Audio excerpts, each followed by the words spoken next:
Thanks for tuning in, guys, to the Pest and Lawn Ginja. And on today's episode of Ginja Ruined It, we're going to go through my tips and tricks on planting a new lawn from scratch after you've completely killed it out. As a general recap, or for those of you just tuning in, I decided to kill out my lawn and I did 2 glyphosate or non-selective herbicide treatments 2 weeks ago to smoke everything out. What the point of this whole process is I'm going to take 3 different species of grass and show you what they actually look like. So I've got one competing brand, one from Barenbrug that's kind of top secret, hasn't even come out yet, and then we've obviously got the RPR.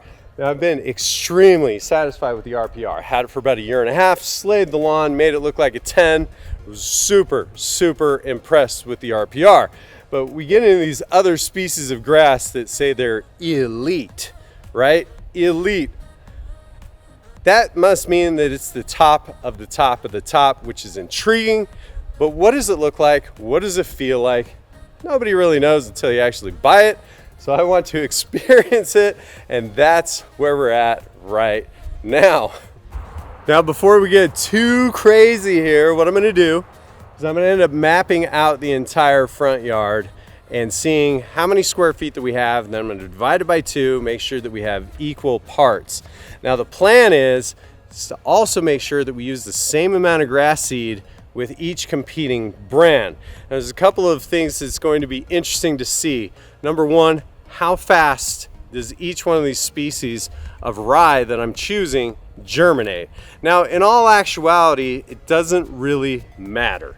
The faster it germinates does not mean that it is a better grass necessarily, but it's going to show you at home how much time that you need to prepare everything.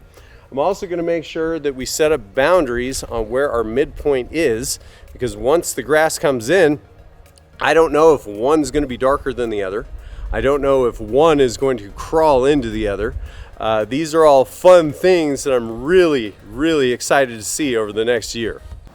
So step number 1 is we're going to scalp down the lawn. Just make sure that we've got the dead grass as low as we possibly can. I'm also going to pull this down since I'm not going to be mowing very much for the next 3 weeks, just making sure that this grass germinates. But getting any of this dead matter out is going to help because I am not going to be removing all the dead grass.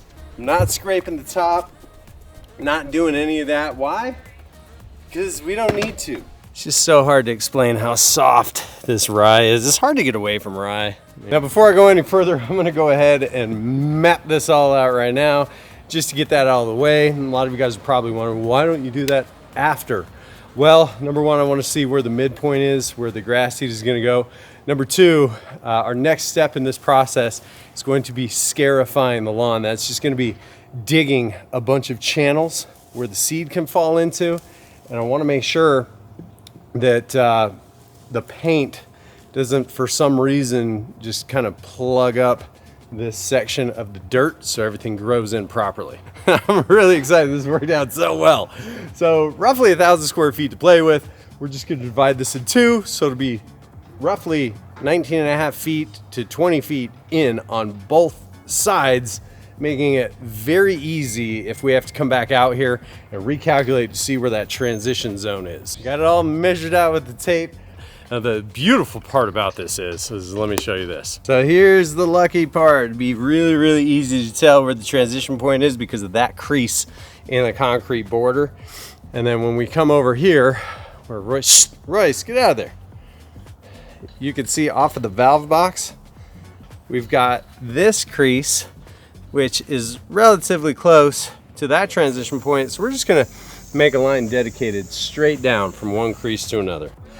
Now, the next step in the process is to scarify the dirt. Obviously, I don't have a lot of grass going on right now, and what we're doing is we're increasing seed to soil contact. The Scarifier that I'm using is a Sun Joe. You can pick them up for about 180 bucks off of Amazon. Absolutely love this tool. So you're gonna go over the lawn 3 or 4 times and cross hatch it the more I can kind of rut this out, the better seed to soil contact that I'm gonna get and the better results that I'm gonna get as well. So don't just stop it once, don't stop it twice. Really go over this when you guys have bald spots. Well, my inclination was right. Bagging the clippings sucks. Don't do it. It's Sun Joe bagger. It's about as useless as anything can be. From here on out, I'm just gonna run the machine, track it out, and then we're gonna use a backpack blower and blow it off.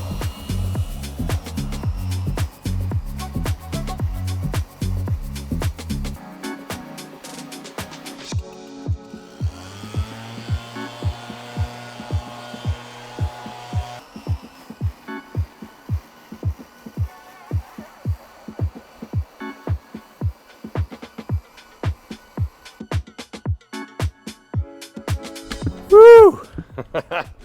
All right, we put in the work. I ended up going over it 3 times with the Scarifier. Got my nice little patch of thatch, if you will, or mainly just debris that rooted up. Now, there's a couple of benefits to doing this. Number one, it levels the lawn. It's not gonna make it completely level, but it does smooth it out, almost like a butter over toast. So it is kind of nice and smoothed out right now, which I'm really excited about. The fun thing about this is you can see all the grooves in the lawn. You can really see that we work this is about as good as it really needs to go. I'm trying not to step on it too much, but I wanted to give you guys a bird's eye look of exactly what we're dealing with. And so far, so good. I'm really happy with this. Whether you're starting over from scratch or just simply overseeding a lawn, the Scarifier is the most valuable tool on the planet.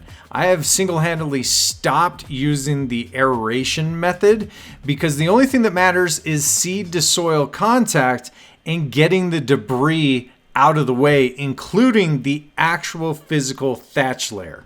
Join me again next couple of days as we go over my seed choice and additional seed prep and how it all goes down. So the next time, guys, if you have any questions, comments, or concerns, hit me up in the comments down below. You know I'd love to help you guys out.